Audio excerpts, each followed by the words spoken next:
Hello friends, आप सभी का अपना YouTube channel K2 solution education में स्वागत है।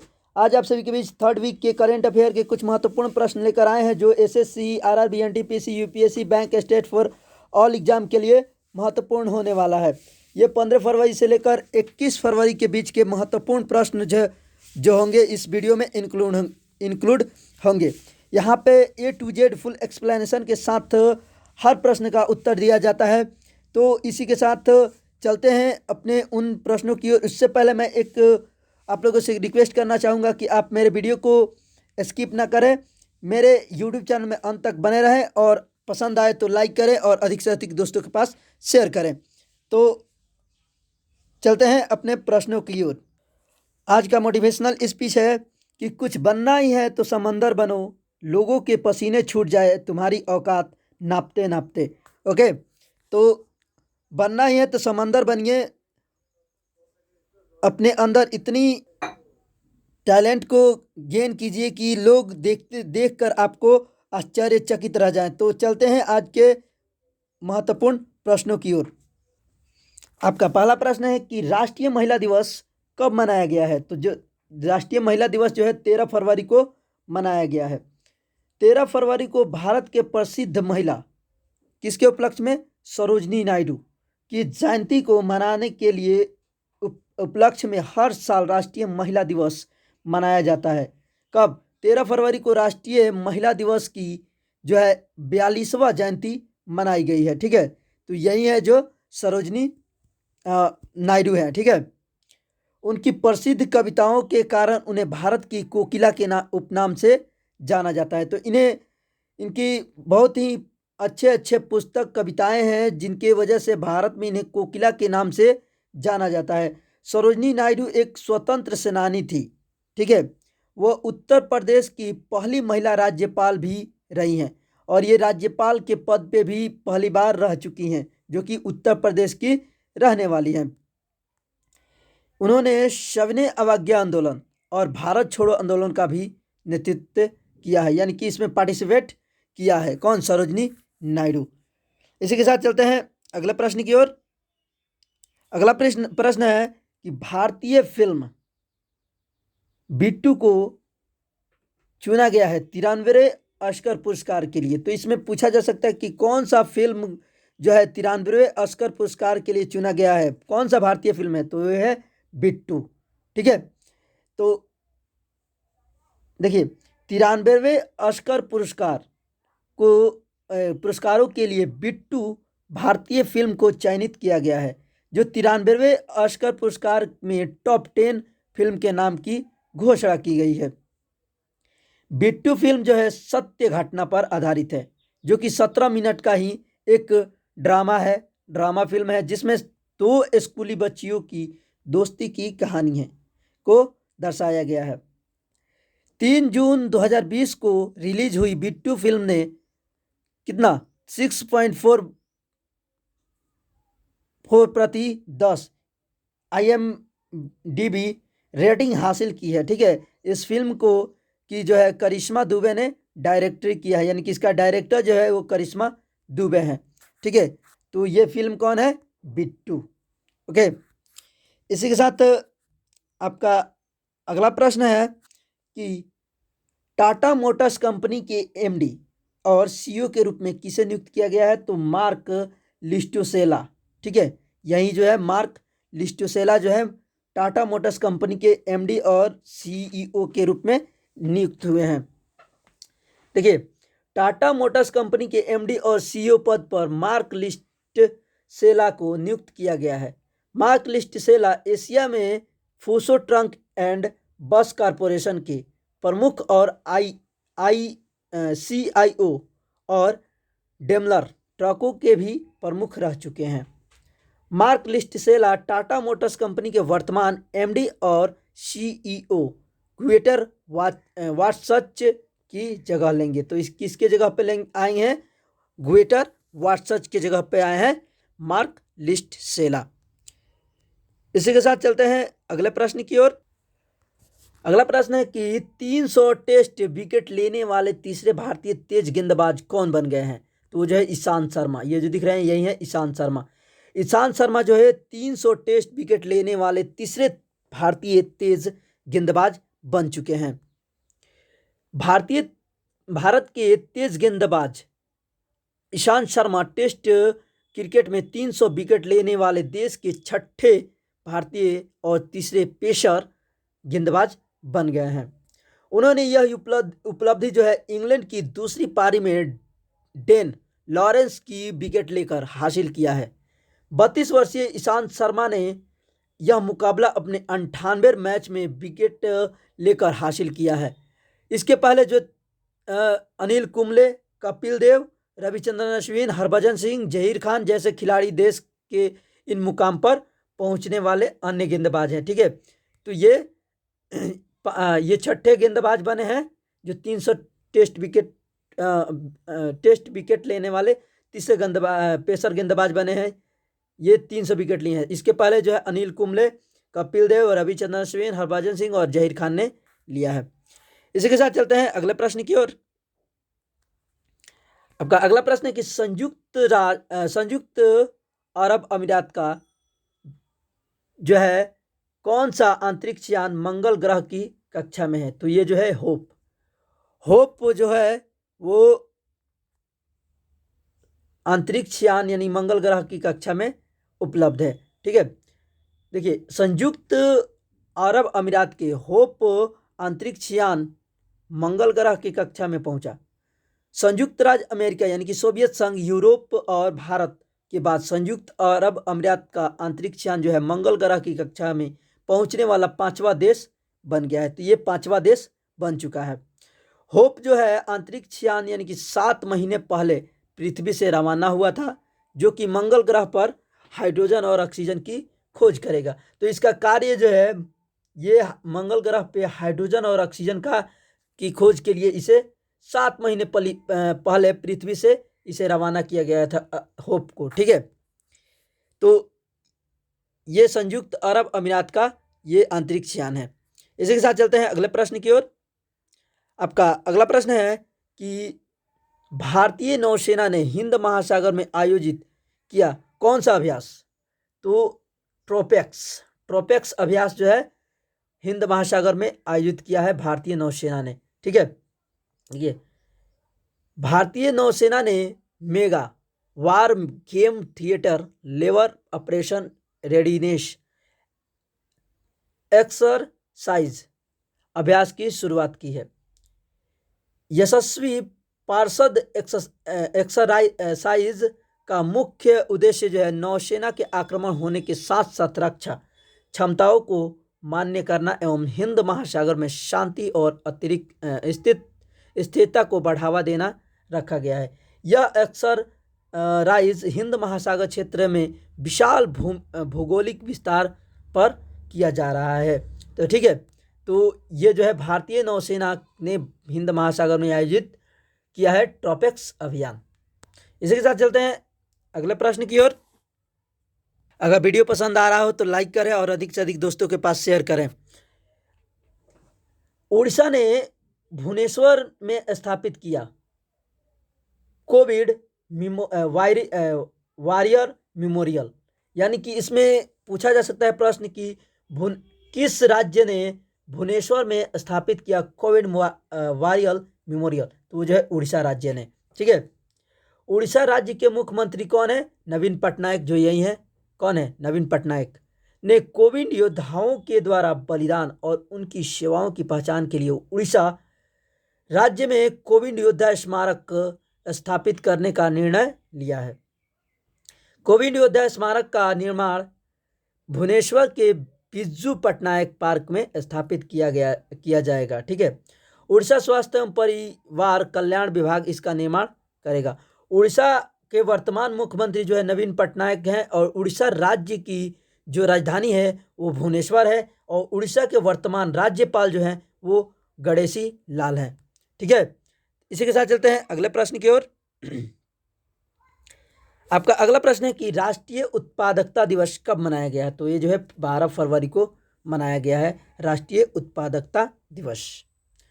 देखिए भारत में राष्ट्रीय उत्पादकता दिवस जो है वो 12 फरवरी को मनाया गया है। देश में राष्ट्रीय उत्पादकता दिवस मनाने का मुख्य उद्देश्य जो है देश में सभी क्षेत्र में उत्पादक और गुणवत्ता चेतना को प्रोत्साहित करना है। ठीक है, तो इसका मुख्य उद्देश्य यही है। देखिए, देश में उत्पादकता संस्कृति को बढ़ावा देने के लिए राष्ट्रीय उत्पादकता परिषद द्वारा मनाया जाता है। ठीक है, तो ये जो है राष्ट्रीय उत्पादकता परिषद द्वारा मनाया जाता है।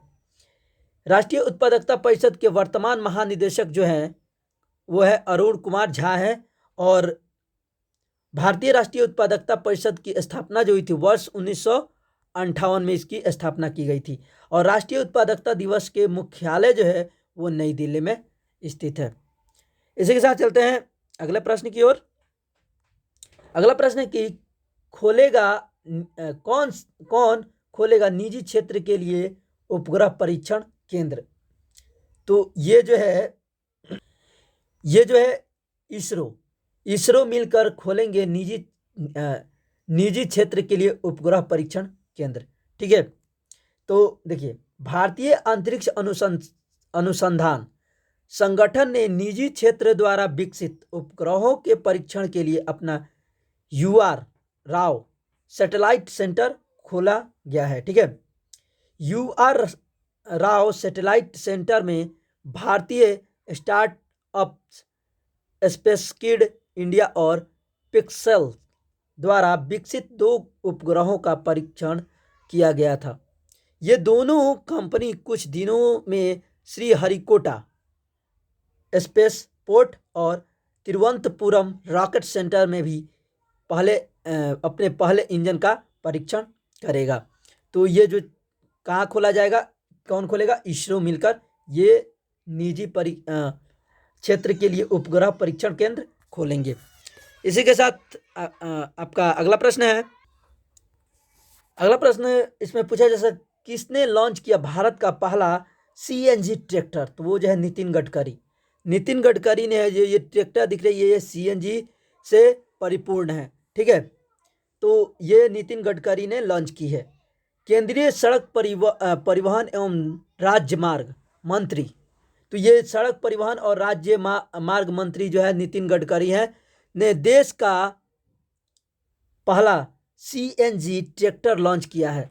देश के पहले सीएनजी ट्रैक्टर को रावमट ट्रेको सॉल्यूशन और टमासेटो चिले इंडिया लिमिटेड के द्वारा संयुक्त रूप से विकसित किया गया है।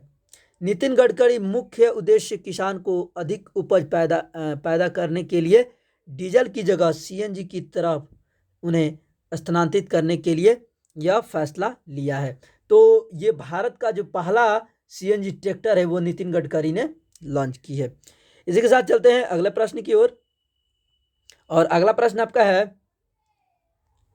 कि किसने लॉन्च की the terrible horrible very bad good news पुस्तक। तो जो है मेघना पंत जो है ये पुस्तक लॉन्च की है।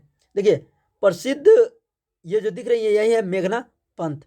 प्रसिद्ध लेखक एवं पत्रकार मेघना पंत ने अपनी नई पुस्तक the terrible horrible very bad good news launch की है।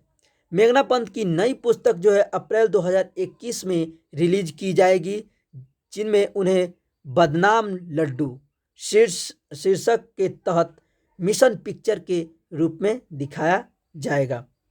यह पुस्तक एक छोटे परिवार के महिला लाडो के बारे में लिखी गई है, जो कि एक रूढ़िवादी परिवार की रहने वाली है। आपका अगला प्रश्न है कि कौन बने bureau of consumer financial protection के निदेशक। तो ये जो है रोहित चोपड़ा, ये जो दिख रहे हैं यही है रोहित चोपड़ा, जो है bureau of consumer financial protection के महानिदेशक के रूप में नियुक्त किए गए हैं। ये भारतीय मूल के रोहित चोपड़ा को अमेरिकी सरकार ने bureau of consumer financial protection यानी कि CFPB का निदेशक नियुक्त किया है। Bureau of consumer financial protection यानी कि CFPB पीवी के निदेशक पद पर रोहित चोपड़ा को अगले 5 वर्षों के लिए नियुक्त किया गया है।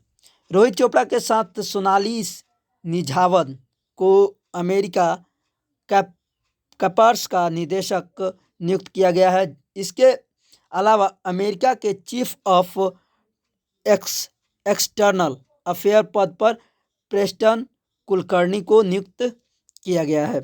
तो ये जो है bureau of consumer financial protection के महानिदेशक के रूप में रोहित चोपड़ा को चुना गया है। इसी के साथ चलते हैं अगले प्रश्न की ओर। एक इसमें मोटिवेशनल स्पीच है कि मेहनत इतनी करो कि किस्मत भी बोल उठे, ले ले बेटा ये तो तेरा हक है। क्या बोले? किस्मत की ले ले बेटा ये तो तेरा हक है। ठीक है, तो मेहनत इतनी करो, इतनी परिश्रम के साथ करो, इतनी ईमानदारी से करो कि आपकी सफलता आपके पास खुद चल कर आए। ठीक है, तो इसी के साथ चलते हैं अगले प्रश्न की ओर। आपका अगला प्रश्न है कि किस शहर में स्थापित किया गया देश का पहला डॉल्फिन रिसर्च सेंटर? तो जो है पटना में ये जो है स्थापित किया गया है। देखिए, पटना विश्वविद्यालय परिसर में 2 एकड़ भूमि में केंद्र सरकार के द्वारा भारत का पहला डॉल्फिन रिसर्च सेंटर स्थापित किया जाएगा। डॉल्फिन रिसर्च सेंटर के अलावा केंद्र सरकार मुंगेर में ऑब्जर्वेटरी का भी निर्माण करेगी, जहां पर डॉल्फिन आपको बेहतर तरीके से समझाया जाएगा। बिहार की राजधानी जो है वो है पटना है, और बिहार के वर्तमान गवर्नर जो है फाल्गुन चौहान है, और यहाँ के वर्तमान मुख्यमंत्री जो है वो नीतीश चौहान है। ठीक है, यानी कि नीतीश कुमार है। इसके साथ अगला प्रश्न है कि किसने लॉन्च की Star Struck Confession of a TV Executive पुस्तक? तो ये जो है पीटर मुखर्जी, ये जो दिख रहे हैं यही है पीटर मुखर्जी, जिन्होंने ये पुस्तक लॉन्च की है।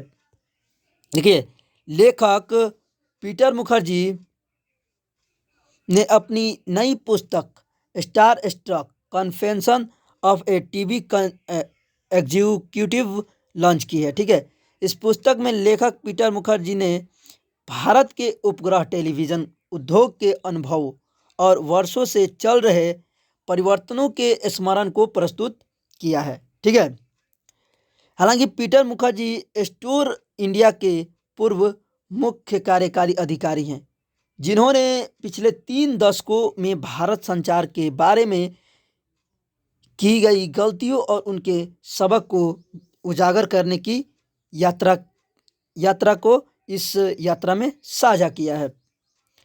तो ये जो है कौन? पीटर मुखर्जी। इसी के साथ चलते हैं अगले प्रश्न की ओर, और अगला प्रश्न है कि किस राज्य में स्थापित किया जाएगा डकैत संग्रहालय? तो वो जो है मध्य प्रदेश में स्थापित किया जाएगा। ठीक है, तो मध्य प्रदेश राज्य की भिंड पुलिस ने अपराध की दुनिया में एक कदम रखने वाले को सबसे एक संदेश देने के लिए चंबल में डकैत संग्रहालय स्थापित करने की घोषणा की है। चंबल के डकैत म्यूजियम में बागी डाकुओं के खात्मे और उनके समाज की मुख्य धारा में लौट आने की कहानी को संग्रहालय के माध्यम से लोगों के बीच साझा किया जाएगा। मध्य प्रदेश की राजधानी जो है वो भोपाल है, और मध्य प्रदेश की वर्तमान मुख्यमंत्री जो है शिवराज सिंह चौहान है, और मध्य प्रदेश के वर्तमान गवर्नर जो है आनंदीबेन पटेल हैं। ठीक है, कौन है? आनंदीबेन पटेल हैं। इसी के साथ चलते हैं अगले प्रश्न की ओर। अगला प्रश्न है कि कितने महिला वैज्ञानिकों ने जीता SERB महिला उत्कृष्ट पुरस्कार 2021? तो वो जो है 4 महिलाओं ने। कितने महिलाओं ने? 4 महिलाओं ने। देखिए, विज्ञान और इंजीनियरिंग, ठीक है, विज्ञान और इंजीनियरिंग अनुसंधान बोर्ड SERB ने 4 महिला वैज्ञानिकों यानी कि डॉक्टर शोभा कपूर, डॉक्टर अंतरा बनर्जी, डॉक्टर सोनू गांधी, डॉक्टर रितु गुप्ता ने वर्ष 2021 को SERB महिला उत्कृष्टता पुरस्कार से सम्मानित किया गया है। ठीक है, विज्ञान में महिलाओं और लड़कियों के लिए अंतर्राष्ट्रीय दिवस वर्ष 2021 के उपलक्ष्य में इन 4 महिलाओं को महिला उत्कृष्ट पुरस्कार से सम्मानित किया गया है। इस पुरस्कार को पाने के लिए महिला वैज्ञानिकों की आयु जो है 40 वर्ष से कम होनी चाहिए। इस पुरस्कार के विजेता को 3 साल की अवधि के लिए 15 लाख रुपए का अनुदान प्रदान किया जाता है। तो ये जो है 4 महिलाएं जो हैं वो वैज्ञानिकों क्या चीज़ उत्कृष्टता पुरस्कार जीती हैं। ठीक है, इसी के साथ आपका अगला प्रश्न है कि रूस ने किसके साथ किया नई स्टार्ट अमर्स रिडक्शन संधि का विस्तार? तो वो जो है अमेरिका के साथ। ठीक है, संयुक्त राज्य अमेरिका ने रूस के साथ मिलकर नई स्टार्ट परमाणु अमर्स रिडक्शन संधि के तहत अगले 5 सालों के लिए बढ़ाया गया है। न्यू स्टार्ट संधि जो है 5 फरवरी 2021 को अमेरिका और रूस के बीच समाप्त होने वाली थी, परंतु दोनों पक्षों ने बैठकर फरवरी 2026 तक इसे बढ़ाने के प्रस्ताव पर हस्ताक्षर किए हैं। 8 अप्रैल 2010 को पहली बार मिलकर उसने इस संधि पर हस्ताक्षर किए थे, जिसे 5 फरवरी 2011 को लागू किया गया था। तो ये जो है रूस के प्रधानमंत्री हैं और ये अमेरिका के राष्ट्रपति हैं। ठीक है, और ये रूस के भी क्या बोलते हैं राष्ट्रपति हैं। तो ये दोनों ने जो है एक संधि किया है जिसका नाम है स्टार्ट अमर्स रिडक्शन संधि। ठीक है, इसी के साथ आपका अगला प्रश्न है कि कौन बने इटली देश के नए प्रधानमंत्री? तो देखिए मारियो द्रघाई जो है ये इटली के नए प्रधानमंत्री के रूप में नियुक्त किए गए हैं। ये जो दिख रहे हैं यही है मारियो द्रघाई। देखिए इटली देश के नए प्रधानमंत्री के रूप में मारियो द्रघाई को नियुक्त किया गया है। मारियो द्रघाई जो है यूरोपीय सेंट्रल बैंक के प्रमुख, जिन्होंने 12 फरवरी 2021 को इटली के प्रधानमंत्री के रूप में शपथ ली। ठीक है, मारियो द्रघाई जो है 2011 से 2019 तक के यूरोपीय सेंट्रल बैंक के अध्यक्ष के रूप में कार्यरत थे। मारियो द्रघाई वर्तमान में इटली देश के प्रधानमंत्री गुइसेप कांटे की जगह लेंगे। तो इसके पहले जो यहाँ के प्रधानमंत्री थे वो कौन थे? गुइसेप कांटे। ठीक है, इटली देश के राजधानी जो है वो रोम है और इटली के मुद्रा जो है यूरो इटली है। ठीक है, और यहाँ के राष्ट्रपति का नाम जो है सर्जियो मटारेला है। ठीक है, सर्जियो मटारेला। ओके, तो यही है जो अभी इटली के नए प्रधानमंत्री के रूप में नियुक्त किए गए हैं। इसी के साथ चलते हैं अगले प्रश्न की ओर। देखिए इसमें प्रश्न पूछा जा सकता है कि कौन बने मणिपुर हाई कोर्ट के मुख्य न्यायाधीश? तो ये जो है पुलगेरू वेंकट संजय कुमार जो हैं ये मणिपुर हाई कोर्ट के नए मुख्य न्यायाधीश के रूप में नियुक्त हुए हैं। जो यही है कौन? पुंगेरू वेंकट संजय कुमार। देखिए मणिपुर हाई कोर्ट के मुख्य न्यायाधीश के रूप में पुलगेरू वेंकट संजय कुमार को नियुक्त किया गया है। ठीक है, इसने पहले पुलगेरू वेंकट संजय कुमार पंजाब एवं हरियाणा हाई कोर्ट के मुख्य न्यायाधीश के रूप में कार्यरत थे। ठीक है, और देखिए मणिपुर के वर्तमान जो है मुख्यमंत्री है एन बीरेन सिंह है और यहाँ के वर्तमान राज्यपाल जो है वो है नजमा हेपतुल्ला। कौन है? नजमा हेपतुल्ला है यहाँ के राज्यपाल। इसी के साथ चलते हैं अगले प्रश्न की ओर। और अगला प्रश्न है कि कहाँ के पुलिस ने जीता गणतंत्र दिवस परेड 2021 में सर्वश्रेष्ठ मार्चिंग टुकड़ी ट्रॉफी 2021 का खिताब? तो ये जो है नई दिल्ली पुलिस ने जीती है। ठीक है, केंद्रीय रक्षा मंत्री राजनाथ सिंह ने गणतंत्र दिवस परेड की सर्वश्रेष्ठ मार्चिंग टुकड़ी ट्रॉफी 2021 दिल्ली पुलिस को प्रदान की। ठीक है, केंद्र सरकार ने केंद्रीय सशस्त्र पुलिस बल और अन्य सहायक सेवाओं में दिल्ली पुलिस के सर्वश्रेष्ठ योगदान की भी सराहना की। जाट रेजिमेंट सेंटर की तरफ से ब्रिगेडियर आदर्श के बुलेट और सूबेदार मेजर वीरेंद्र ने ट्रॉफी प्राप्त की है। तो यही है दोनों कौन? सूबेदार मेजर वीरेंद्र और आदर्श बुलेट ब्रिगेडियर, आदर्श के बुलेट और सूबेदार मेजर वीरेंद्र। ठीक है, तो ये ही दोनों हैं। ठीक है, इसी के साथ आपका अगला प्रश्न है कि किस राज्य ने हासिल किया स्वच्छ सर्वेक्षण 2021 में ODF डबल प्लस का दर्जा? तो वो जो है राजस्थान ने प्राप्त किया है। ठीक है, राजस्थान ने प्राप्त किया है। देखिए, राजस्थान राज्य के जयपुर शहर को स्वच्छ सर्वेक्षण 2021 रैंकिंग में ODF डबल प्लस का दर्जा दिया है। राजस्थान के 4 प्रमुख राज्य जो कि जोधपुर, उदयपुर, अजमेर और जयपुर को खुले में शौच मुक्त करने के लिए डबल प्लस रिमार्क मिला है। ठीक है, राजस्थान की राजधानी जो है जयपुर है। यहाँ के वर्तमान गवर्नर जो है कलराज हैं और यहाँ कलराज मिश्रा हैं और यहाँ के वर्तमान मुख्यमंत्री जो है अशोक गहलोत हैं। इसी के साथ चलते हैं अगले प्रश्न की ओर।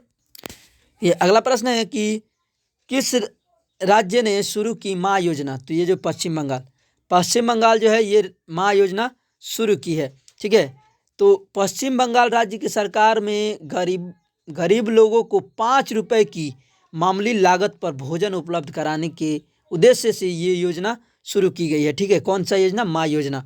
ठीक है, माँ योजना के अंतर्गत 5 रुपए में चावल, दाल, सब्जी और एक अंडे की सब्जी की थाली लोगों को मुहैया कराई जाएगी, जिनके लिए राज्य सरकार प्रति प्लेट 15 रुपए की सब्सिडी देगी। ठीक है, माँ योजना की शुरुआत प्रतिदिन दोपहर 1 बजे से 3 बजे के बीच किया जाएगा। ठीक है, और इसके द्वारा संचालित जो है रसोई ने शुरू की है, राज्य सरकार द्वारा संचालित रसोइयों ने शुरू की है। इसी के साथ चलते हैं अगले प्रश्न की ओर। और आपका अगला प्रश्न है कि किस राज्य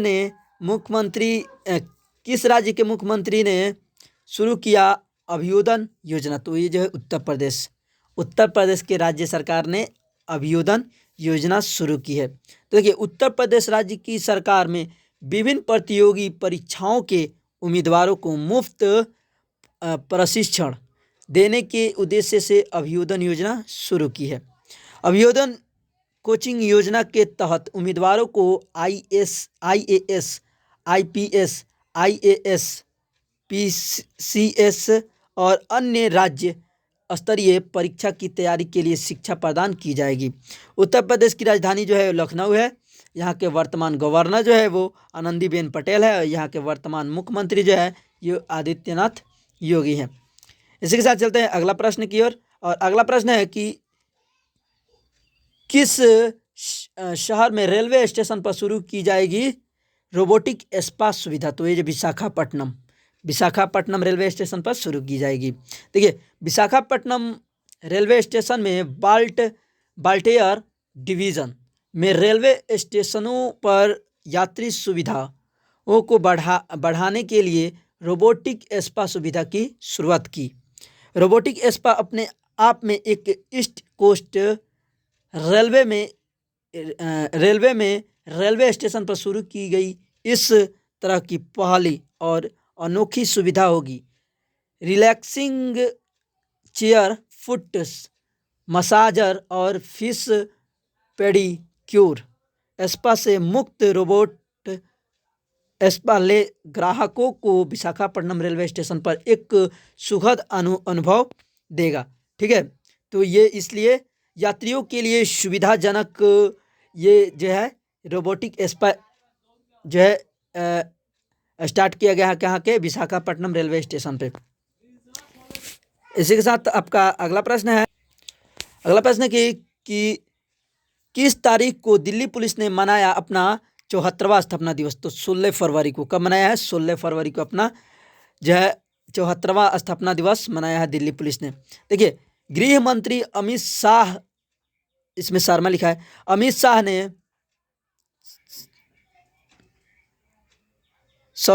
शर्मा ने दिल्ली पुलिस के 74वें स्थापना दिवस के अवसर पर शुभकामना दी है। सॉरी, अमित शर्मा नहीं, अमित शाह होगा यहाँ पे, ठीक है, अमित शाह, ठीक है।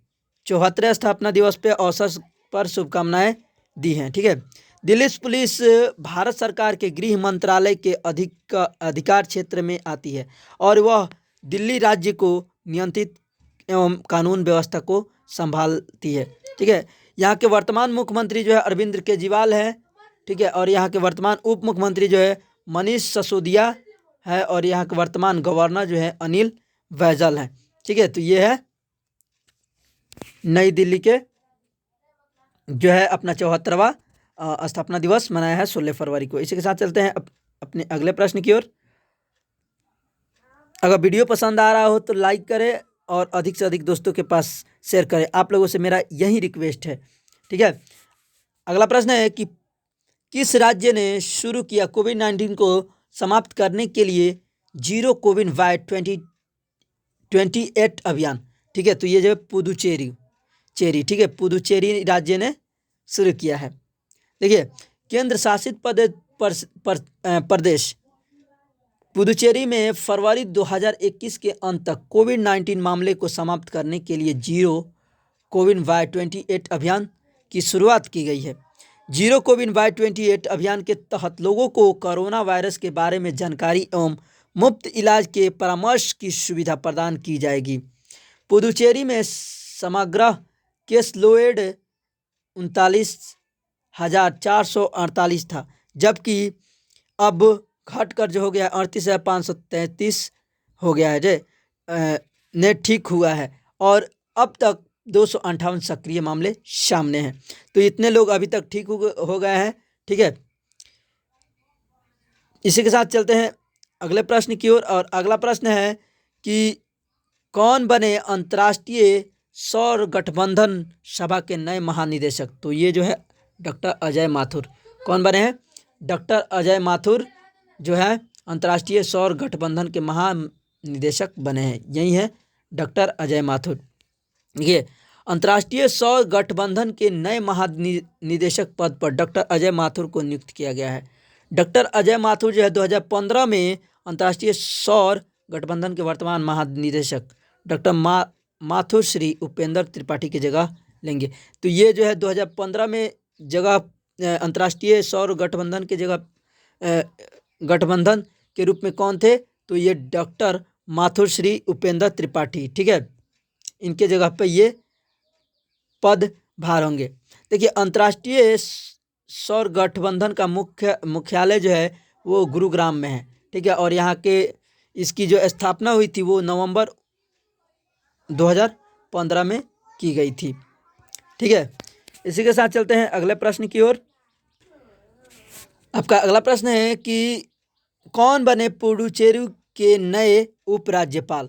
तो देखिए, उपराज्यपाल के रूप में डॉक्टर तिमिल साई साउंडराजन को बनाया गया है, ठीक है, पुडुचेरी राज्य के उपराज्यपाल। देखिए, पुडुचेरी के नए उपराज्यपाल के रूप में डॉक्टर तिमिल साई साउंडराजन को नियुक्त किया गया है।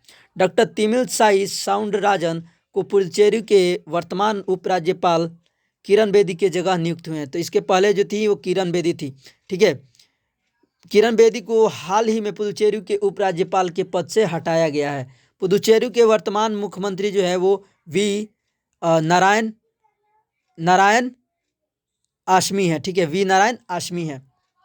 इसी के साथ चलते हैं अगले प्रश्न की ओर और अगला प्रश्न है कि किसने जीता नेशनल स्पोर्ट्स स्टार अवार्ड। तो ये जो मनोज जागीर जो है ये नेशनल स्पोर्ट स्टार अवार्ड जीते हैं। तो देखिए, मनोज जागीर ने 45 किलोमीटर बिना शूज के national sport of physical fitness board की तरफ से आयोजित रेस जीतकर नया कीर्तिमान स्थापित किया है, ठीक है। मनोज जागीर को उनकी दिलेरी और आत्मविश्वास को प्रोत्साहित करने के लिए बोर्ड की तरफ से नेशनल स्पोर्ट्स स्टार अवार्ड से सम्मानित किया गया है। जागीर की इस उपलब्धि पर बॉलीवुड एक्टर सोनू सूद ने रीट्वीट करके कहा, आपकी उड़ान मेरे देश का सम्मान है, ठीक है। तो यही जो है कौन है, मनोज जागीर। इसी के साथ आपका अगला प्रश्न है कि किसने जीता भारतीय टेलीविज़न एकेडमी में हॉल ऑफ फेम का पुरस्कार? तो ये जो है एकता कपूर, ये जो है यही है एकता कपूर। ओके, प्रसिद्ध भारतीय फिल्म निर्माता एवं निर्देशक एकता कपूर को भारतीय टेलीविज़न एकेडमी के 20वें पुरस्कारों में हॉल ऑफ फेम का पुरस्कार से सम्मानित किया गया है। भारतीय अभिनेत्री एकता कपूर भारतीय टेलीविज़न प्रोड्यूसर, फिल्म प्रोड्यूसर और डायरेक्टर हैं। उन्होंने वर्ष 2017 में अल्ट बालाजी को लॉन्च किया था। वर्तमान में एकता कपूर 100 से ज़्यादा टीवी शो और 30 से ज़्यादा फिल्म प्रोड्यूसर कर चुकी हैं। कौन? एकता कपूर। इसी के साथ चलते हैं अगले प्रश्न की ओर। आपका अगला प्रश्न है कि किसने जीता अभयारण्य लाइफ टाइम सर्विस अवार्ड 2020? तो ये जो है थियोडोर भास्कर, ठीक है, भास्करन। तो यही जो है थियोडोर भास्करन है, ठीक है, जो लाइफ टाइम सर्विस अवार्ड 2020 जीता है, ठीक है। देखिए, यह एक प्रसिद्ध लेखक एवं इतिहासकार एवं एस थियोडोर भास्कर ने अभयारण्य लाइफ टाइम सर्विस अवार्ड 2020 जीता है, ठीक है। थियोडोर भास्कर को वन्य जीव संरक्षण के प्रति समर्पण के मद्देनजर यह पुरस्कार अभयारण्य नेचर फाउंडेशन द्वारा दिया गया है। उनको तमिल प्रकृति पर लिखने के लिए लाइफ टाइम अचीवमेंट अवार्ड दयाल बिरुदु से भी सम्मानित किया जा चुका है, जो कि वर्ष 2014 में उन्हें कनाडा लिटरेरी गार्डन द्वारा दिया गया था, ठीक है। तो इसके साथ चलते हैं अगले प्रश्न की ओर। और अगला प्रश्न है कि कौन बनी संयुक्त राष्ट्र पूंजी विकास कोष की कार्यकारी सचिव? तो वो जो है प्रीति सिन्हा। ये जो दिख रही है यही है प्रीति सिन्हा, जो पूंजी विकास कोष की नए कार्यकारी सचिव बनी है। देखिए, संयुक्त राष्ट्र पूंजी विकास कोष में भारतीय मूल के निवेश एवं विकास बैंकर प्रीति सिन्हा को कार्यकारी सचिव नियुक्त किया गया है। प्रीति सिन्हा वर्तमान में संयुक्त राष्ट्र पूंजी विकास कोष के कार्यकारी सचिव जूडिथ कार्ल्स की जगह लेंगी, ठीक है। तो ये जूडिथ कार्ल्स के जगह पे इन्हें नियुक्त किया गया है। संयुक्त राष्ट्र पूंजी विकास कोष न्यूजीलैंड में स्थित संयुक्त राष्ट्र के एक संगठन है, जिसकी स्थापना जो है 1966 में की गई थी। तो इसकी स्थापना कब की गई थी? 1966 में इसकी स्थापना की गई थी। इसी के साथ चलते हैं अगले प्रश्न की ओर। और अगला प्रश्न है कि कौन सी कंपनी ने स्थापित किया कर्नाटक तुमकुर जिले में अपनी पहली इकाई? ठीक है, तो यह है टेस्ला कंपनी ने स्थापित की है, ठीक है। ये थोड़ा सा यहाँ पे माइनर मिस्टेक हो गया था। देखिए, इलेक्ट्रिक कार निर्माता कंपनी टेस्ला ने कर्नाटक के तुमकुर जिले में प्लांट स्थापित किया है, ठीक है। एलोन मास्क ने कर्नाटक राज्य के वर्तमान मुख्यमंत्री BS येदियुरप्पा के साथ इसके लिए करार किया है और जल्द ही टेस्ला की इलेक्ट्रॉनिक कार मार्केट में भी देखने को मिलेगी। इस प्लांट के निर्माण से देश के 2.8 लाख लोगों को रोजगार मिलेगा, जिसके लिए तुमकुर जिले में 7,725 करोड़ रुपए की लागत से इंडस्ट्रियल कॉरिडोर की स्थापना की जाएगी, ठीक है। तो ये जो स्थापित हो रहा है कर्नाटक के तुमकुर जिले में स्थापित किया जा रहा है। इसी के साथ चलते हैं अपने अगले प्रश्न की ओर। अगला प्रश्न है कि किस राज्य के मुख्यमंत्री को मिला स्कोच मुख्यमंत्री ऑफ द ईयर पुरस्कार? तो ये जो है आंध्र प्रदेश के मंत्री को, ठीक है। देखिए, आंध्र प्रदेश के ताड़ेपल्ली में स्कोच समूह के अध्यक्ष समीर कोचर ने राज्य के मुख्यमंत्री YS जगन मोहन रेड्डी को स्कोच मुख्यमंत्री ऑफ द ईयर पुरस्कार से सम्मानित किया है, ठीक है। राज्य के शासन की परियोजना को 1 साल के अध्ययन एवं सुधार के लिए इन्हें इस पुरस्कार से सम्मानित किया गया है। और आंध्र प्रदेश के वर्तमान गवर्नर जो हैं वो विश्वभूषण हरिश्चंद्र हैं। और यहाँ के वर्तमान मुख्यमंत्री जो हैं YS जगन मोहन रेड्डी है, और यहाँ के राजधानी जो है वो अमरावती, विशाखापट्टनम, हैदराबाद और कुर्नूल है। तो देखिए, आंध्र प्रदेश एक ऐसा राज्य है जिसके चार राजधानियां हैं, ठीक है। कौन कौन? अमरावती, विशाखापट्टनम, हैदराबाद और कुर्नूल। और आंध्र प्रदेश एक ऐसा राज्य है जो भाषा के आधार पर बनाई गई है। नाना कि आपका अगला प्रश्न है कि कितने जिलों में शुरू हुई पेयजल सर्वेक्षण 2021 पहल? तो 10 जिलों में ये मिशन शुरू किया गया है, ठीक है। देखिए, आवास एवं शहरी मामलों के मंत्रालय ने जल जीवन मिशन के तहत शुरू की गई पेयजल सर्वेक्षण 2021 अभियान को 10 शहरों में लॉन्च किया गया है, ठीक है। पेय सर्वेक्षण 2021 में पहले स्थान पर आता है आगरा, बदलापुर, भुवनेश्वर, चूरू, कोची, मदुरई, पटियाला, रोहतक, सूरत और तुमकुर जैसे जिले शामिल हैं, ठीक है। 10 जल जीवन मिशन के लिए प्रस्तावित कुल परिव्यय जो है वो 2,87,000 करोड़ रुपए हैं, ठीक है। वहीं अमृत मिशन के लिए 10,000 की वित्तीय सहायक भी शामिल की गई है। तो इसी के साथ चलते हैं अपने अगले प्रश्न की ओर। और आपका अगला प्रश्न है कि किसने जीता national open race walking tournament? तो ये जो है गुरप्रीत सिंह ने जीता है। ये जो दिख रहा है यही है गुरप्रीत सिंह, ठीक है। गुरप्रीत सिंह ने national open race walking tournament में 50 किलोमीटर कैटेगरी में रेस वॉकिंग 3 घंटे 59 मिनट और 42 सेकेंड में पूरी करके गोल्ड मेडल जीता है। हरियाणा के संदीप ने 20 किलोमीटर में स्वर्ण पदक जीता, जबकि महिला कैटेगरी में प्रियंका ने 20 किलोमीटर में स्वर्ण पदक जीता है। इसके अलावा ओलंपिक मनीषा रावत ने 35 किलोमीटर रेस वॉकिंग में गोल्ड मेडल जीता है। तो ये जो है national open race walking tournament में ये लोग जीते हैं, ठीक है।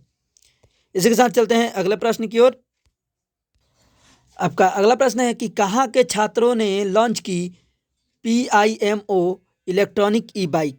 ठीक है, तो ये जो है IIT मद्रास के जो छात्रों ने ये PIMO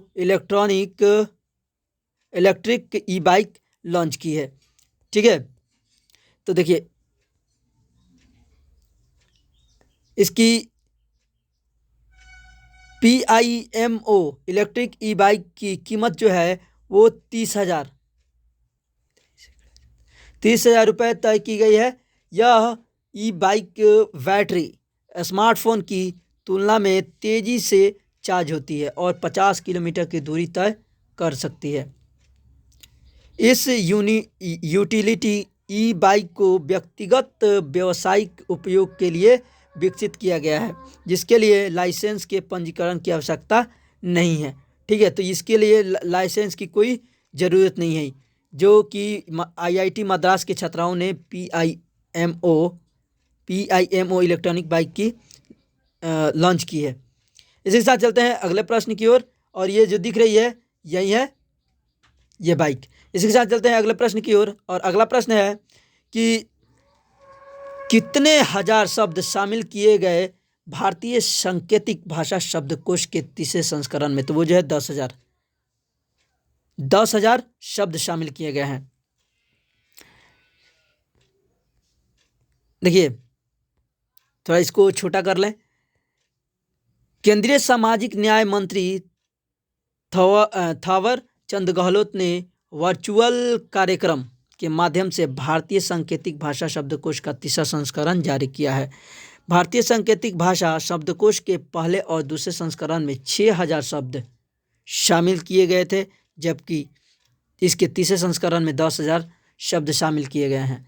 भारतीय सांकेतिक भाषा यानी कि ISL शब्दकोश का पहला संस्करण वर्ष 2018 में 3,000 शब्द के साथ और दूसरे संस्करण फरवरी 2019 में 6,000 शब्द के साथ लॉन्च किया गया था। तो ये जो है ये कौन है, थावर चंद गहलोत। ठीक है, यही है थावर चंद गहलोत। इसी के साथ चलते हैं अगले प्रश्न की ओर। और अगला प्रश्न है आपका कि किसने किसको मिला उत्कृष्ट जयमाला नायिका अवार्ड पुरस्कार। तो ये नेहा श्री सिंह को, ठीक है, नेहा श्री सिंह को मिला है जयमाला नायिका अवार्ड। ठीक है, उत्कृष्ट जयमाला नायिका अवार्ड। तो यही जो है नेहा श्री हैं। देखिए, राजस्थानी सिनेमा की लीजेंड्स नेहा श्री सिंह को उत्कृष्ट जयमाला नायिका अवार्ड से सम्मानित किया गया है। कला सांस्कृतिक विभाग के द्वारा राजस्थानी सिनेमा महोत्सव के तहत कला केंद्र के रंगायन सभागार में आयोजित समारोह में उन्हें इस सम्मान से सम्मानित किया गया है। नेहा श्री को उनकी फिल्म भावरी, तांडव, हुकुम, कजराली, नखराली, माटी का लाल, मीना, गुर्जर जैसे फिल्मों के लिए यह सम्मान दिया गया है। तो किसे दिया गया है, नेहा श्री सिंह को। इसी के साथ चलते हैं अगले प्रश्न की ओर। नेक्स्ट प्रश्न है कि सरकार ने संदेश नाम से नया क्या लॉन्च किया है। तो वो जो है स्टेट मैसेजिंग प्लेटफॉर्म जो है लॉन्च किया है। देखिए, इसकी उपयोगिता क्या है, इसकी कार्य क्या है। देखिए, इलेक्ट्रॉनिक्स एवं सूचना प्रौद्योगिकी मंत्रालय ने राष्ट्रीय सूचना विज्ञान केंद्र यानी कि NIC की मदद से संदेश नामक मैसेज प्लेटफॉर्म लॉन्च किया है। संदेश नामक मैसेज प्लेटफॉर्म व्हाट्सएप की तरह काम करेगा, जो कि नए सरकारी स्टेट मैसेजिंग सिस्टम प्लेटफॉर्म की तर्ज पर मोबाइल नंबर और ईमेल ID के जरिए उपयोग किया जाएगा। राष्ट्रीय सूची विज्ञान केंद्र की स्थापना जो है वो 1976 में की गई थी और राष्ट्रीय सूचना विज्ञान केंद्र के महानिदेशक जो है नीता वर्मा और राष्ट्रीय विज्ञान केंद्र का मुख्यालय जो है ये नई दिल्ली में है।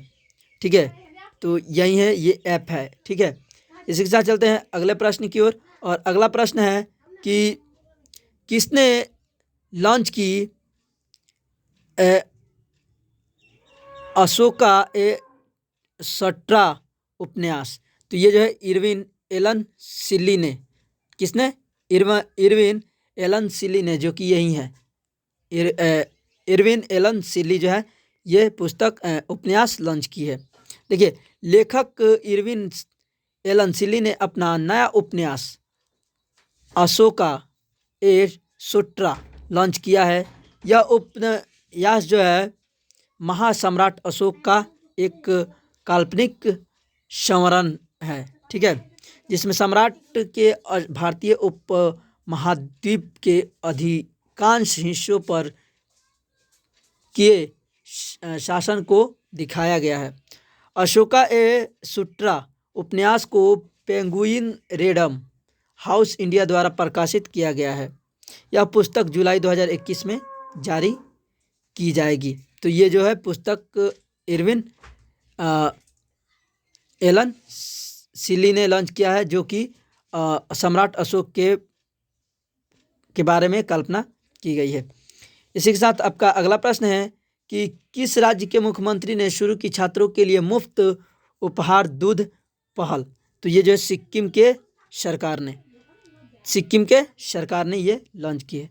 देखिए, सिक्किम राज्य के वर्तमान मुख्यमंत्री PS तमांग में गंगटोक में सिक्किम स्कूल छात्रों के लिए मुफ्त उपहार दूध पहल की शुरुआत की है। ठीक है, इस पहल के अंतर्गत 1500 से छात्रों को प्रतिदिन 200 ml दूध उपलब्ध कराया जाएगा, जिससे युवा पीढ़ी के बीच कुपोषण और अन्य स्वास्थ्य समस्याओं से लड़ने में उनकी शरीर को ताकत मिलेगी।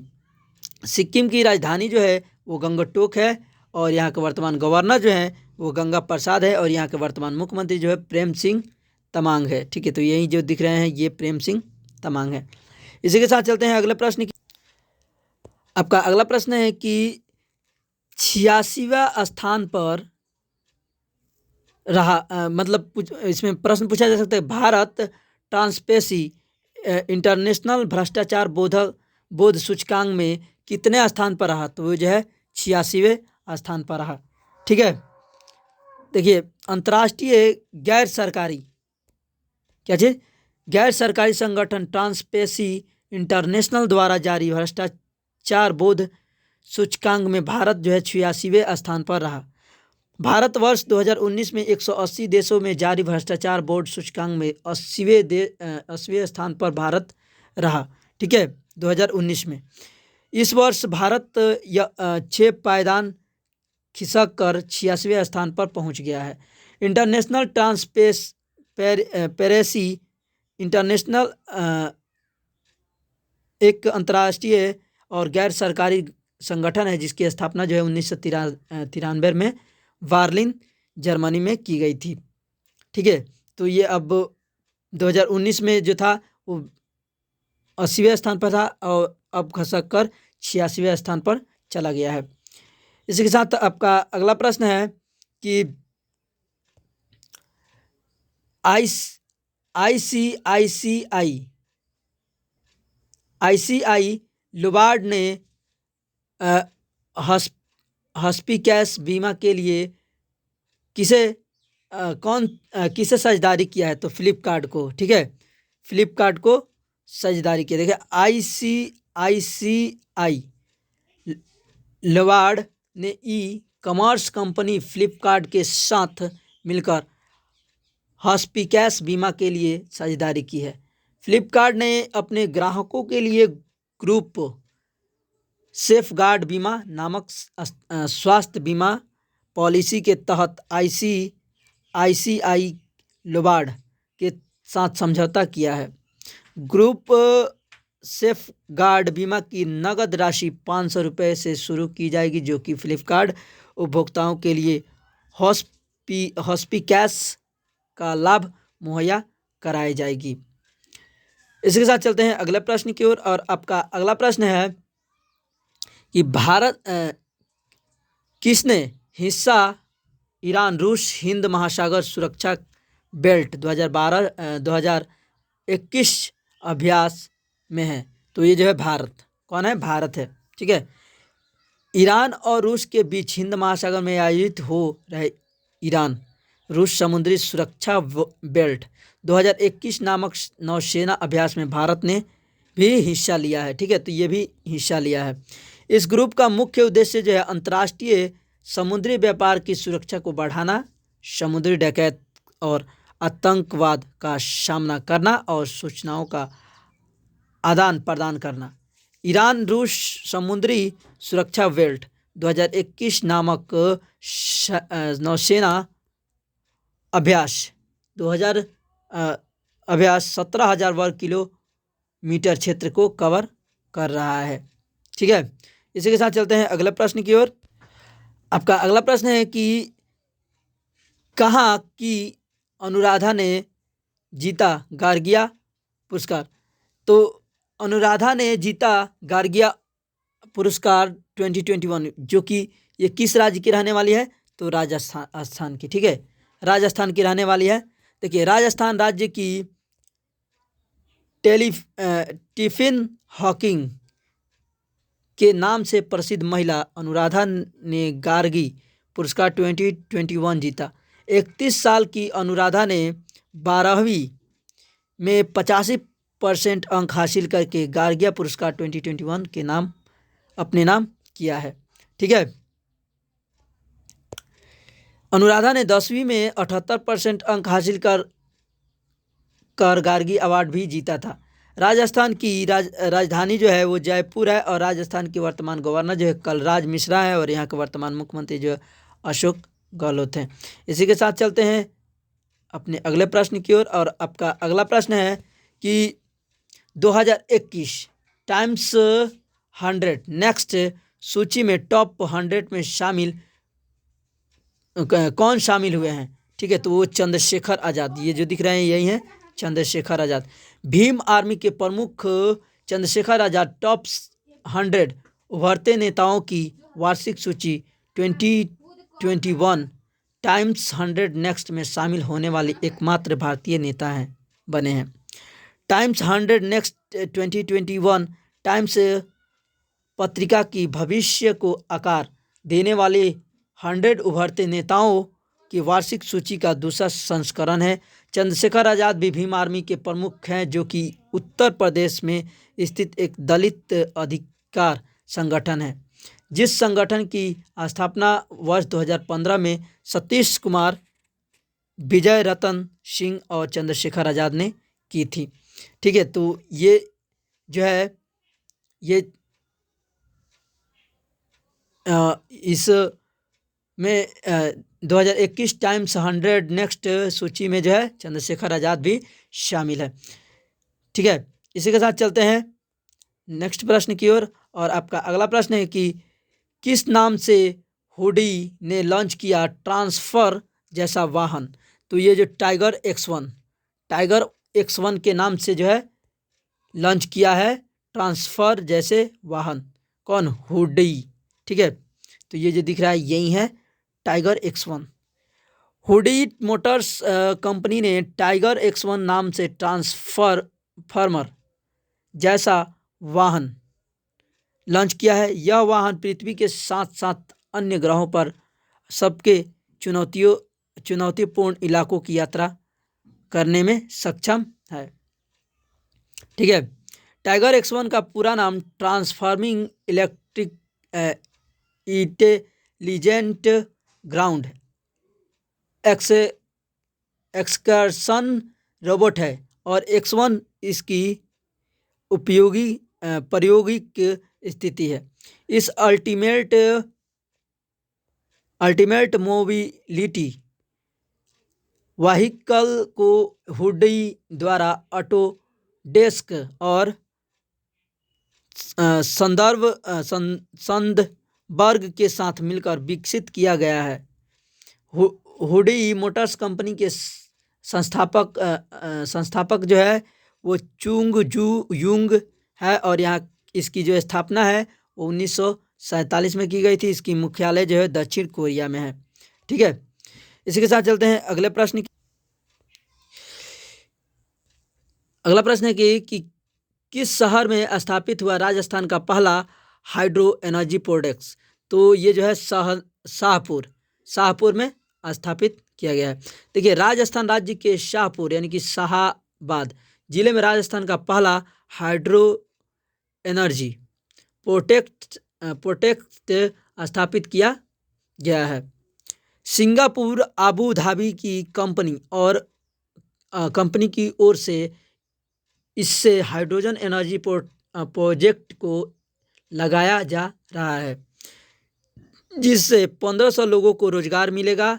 राज्य के पहले हाइड्रो एनर्जी प्रोजेक्ट में 2520 मेगावाट बिजली का उत्पादन किया जाएगा, जिससे 11,536 करोड़ रुपए खर्च किए गए हैं। ठीक है, इसी साथ आपका अगला प्रश्न है कि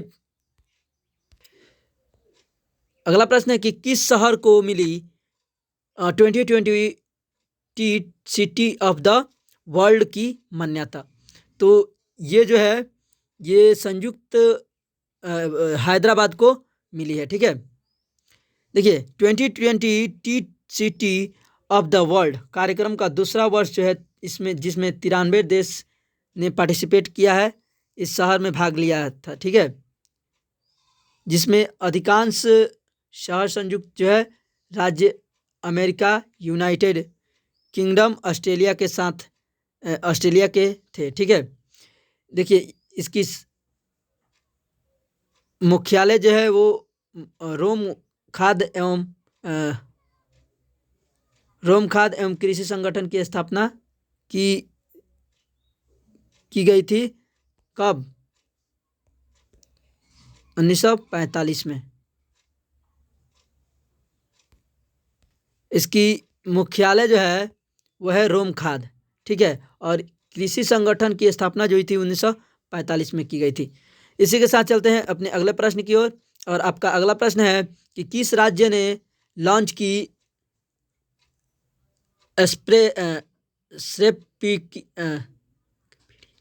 श्रेपीडिया मोबाइल एप्लीकेशन? तो ये जो है केरल राज्य ने। ठीक है, देखिए केरल राज्य के वैज्ञानिकों, डॉक्टरों और फोटोग्राफरों की एक टीम ने मिलकर श्रेकपीडिया नामक एक मोबाइल एप्लीकेशन लॉन्च किया है। इस एंड्रॉयड मोबाइल एप्लीकेशन में तस्वीर को इन्फोग्राफिक्स और पॉडकास्ट की मदद से सांपों के बारे में विशेष जानकारी एवं प्राथमिक उपचार के बारे में बताया गया है।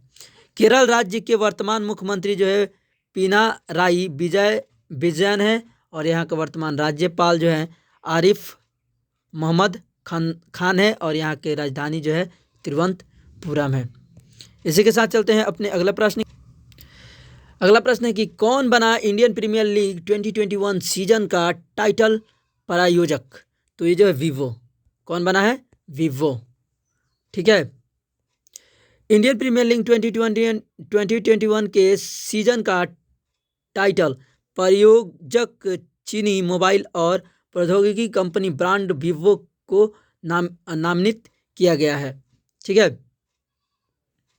वर्ष 2018 में वीवो ने 5 सालों के लिए 2199 करोड़ रुपए में IPL का प्रायोजक खिताब जीता था। वर्ष 2020 में भारतीय ऑनलाइन गेमिंग प्लेटफॉर्म ड्रीम 11 को प्रायोजक का दर्जा दिया गया था।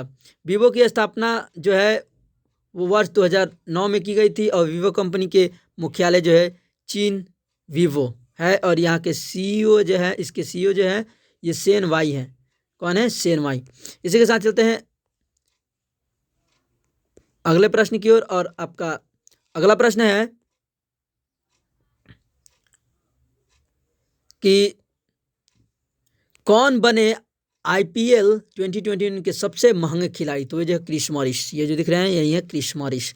चेन्नई में इंडियन प्रीमियर लीग 2021 के नीलामी में सबसे महंगे खिलाड़ी क्रिस मॉरिस बने। साउथ अफ्रीका के ऑलराउंडर क्रिस मॉरिस को राजस्थान रॉयल ने 16.25 करोड़ रुपए में खरीदा है। ठीक है, पिछले साल ऑलराउंडर क्रिस मॉरिस को IPL 2020 के समापन के बाद विराट कोहली की अगुवाई में टीम के ओर से सरप्लस घोषित किया गया था। वह पूर्व रॉयल चैलेंजर बेंगलोर के यानी कि RCB के सुपरस्टार खिलाड़ी के रूप में भी जाने जाते हैं। ठीक है, इसी के साथ चलते हैं अगले प्रश्न की ओर। आपका अगला प्रश्न है कि कौन बनी स्वतंत्र भारत की पहली महिला फांसी की सजा पाने वाली? ठीक है, यानी कि फांसी की सजा पाने वाली पहली महिला कौन बनी है जो स्वतंत्र भारत में ये पहली महिला है? तो वो है शबनम। ठीक है, शबनम। देखिए ये जो दिख रही है यही है शबनम। इन्हें स्वतंत्र भारत की ये ऐसी पहली महिला है जिन्हें फांसी की सजा दी जाएगी। ये उत्तर प्रदेश राज्य के अमरोहा जिले की शबनम स्वतंत्र भारत में फांसी की सजा पाने वाली पहली महिला बनेंगी। शबनम ने अपने प्रेमी सलीम के साथ मिलकर अपने परिवार के कुल 7 लोगों की हत्या की है। कितने? 7 लोगों की हत्या की है, जिसके लिए इन दोनों को फांसी पर लटकाया जाएगा। शबनम को मथुरा जिले में स्थित उत्तर प्रदेश की इकलौती फांसी घर में फांसी में लटकाया जाएगा। तो इन्हें कहाँ पे? मथुरा में, मथुरा जिले में लटकाया जाएगा। ठीक है, शबनम को। ठीक है, तो इसी के साथ चलते हैं अगले प्रश्न की ओर। और अगला प्रश्न है कि किसने सफल टेस्ट किया हासिल और ध्रुव शास्त्र? तो DRDO ने। कौन किया है? DRDO ने। देखिए रक्षा अनुसंधान एवं विकास संगठन ने राजस्थान के पोखरण में स्वदेशी रूप से निर्मित हेलिना और ध्रुव शास्त्र एंटी टैंक गाइडेड मिसाइल का सफल परीक्षण किया है। हालांकि ओलिना एंटी टैंक गाइडेड मिसाइल भारतीय नौसेना के लिए DRDO द्वारा विकसित हथियार है, जबकि ध्रुवशास्त्र ALH का वायुसेना संस्करण में प्रयोग होने वाला हथियार है। हेलिना और ध्रुवशास्त्र तीसरी पीढ़ी के लोक अन्य before launch anti tank guided missile है, जिन्हें दिन रात एक खराब मौसम में भी उपयोग किया जा सकता है। तो यही है कौन, हेलिना और ध्रुवशास्त्र। इसी के साथ चलते हैं अगले प्रश्न की ओर, और ये अंतिम प्रश्न है, ठीक है, कि किस देश ने किया पंजीकृत हिमालयी गुलाबी नामक को भौगोलिक संकेत को? तो ये जो है पाकिस्तान देश ने, ठीक है, पाकिस्तान देश ने हिमालयी गुलाबी नामक को भौगोलिक संकेत के रूप में पंजीकृत किया है। यह कीमती नामक पंजाब में साल्ट रेंज से निकाला जाता है, ठीक है। तो ये आज का महत्वपूर्ण प्रश्न था और एक मोटिवेशनल स्पीच है, और इसी के साथ मैं अपना आज का सेशन खत्म करूंगा कि संघर्ष करते हुए मत घबराना, संघर्ष करते हुए मत घबराना, क्योंकि संघर्ष के दौरान ही इंसान अकेला होता है, सफलता के बाद तो सारी दुनिया आपके साथ होती है, ठीक है। तो जय हिंद दोस्तों, मैं इसी के साथ आज का अपना वीडियो ख़त्म करता हूं। अगर वीडियो पसंद आया हो तो लाइक करें, शेयर करें और अधिक से अधिक दोस्तों के पास शेयर करें, और आप लोगों से रिक्वेस्ट है कि प्लीज़ सब्सक्राइब करना ना भूलें। तो मिलते हैं नेक्स्ट वीडियो में। Thank you for watching this video.